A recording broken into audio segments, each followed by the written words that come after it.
the bus, but you're on the bus. You start putting down some code and things. How soon is it that you realise that this is a problem that can be solved in a way that's actually going to work?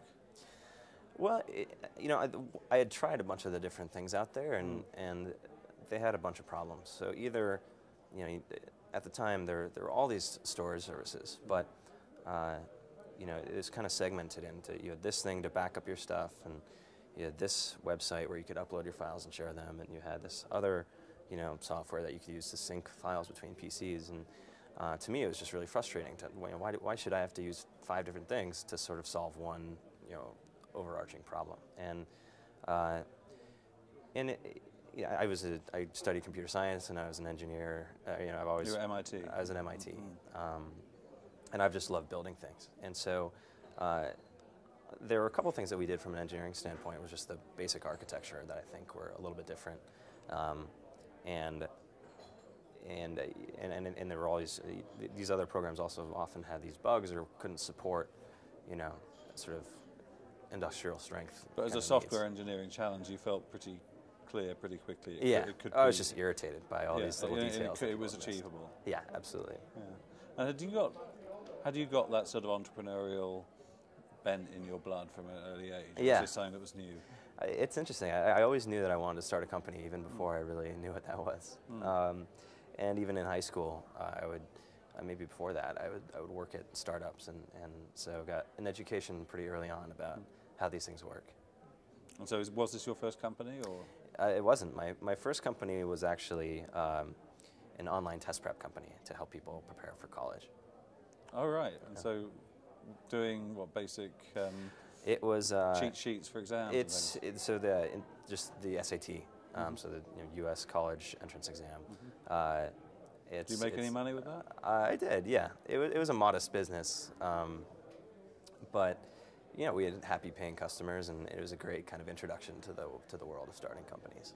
And there's this sense that outsiders have of MIT of being this place where, again, they've evolved an ecosystem that really encourages students to be thinking in terms of how do I come up with a business model and how do I grow it? And is that there's certainly technically focused, and I think it's a really amazing place where you have all these really talented engineering students coming together.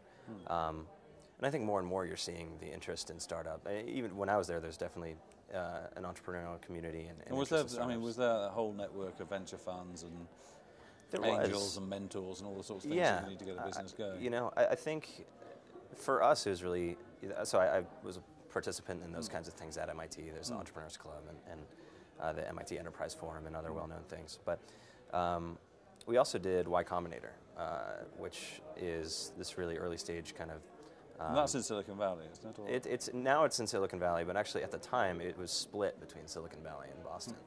And so we actually did our Y Combinator session in Boston. And what does that do? So basically it's boot camp for starting a company. And they basically take all these people from anywhere. It's this open application process. And they select, a small percentage of applicants, and then the actual program is fairly open-ended. The only sort of structured thing is their office hours and things like that, but weekly dinners where you and all the founders come together, and a past entrepreneur or investor, you basically get to meet the whole cast of characters that you encounter in the startup world. And it's this really great way of getting a lot of context in a short period of time of how these people actually built these companies and how how all these great companies were built. And what was the most important lesson that Y Combinator taught you as you were developing Dropbox?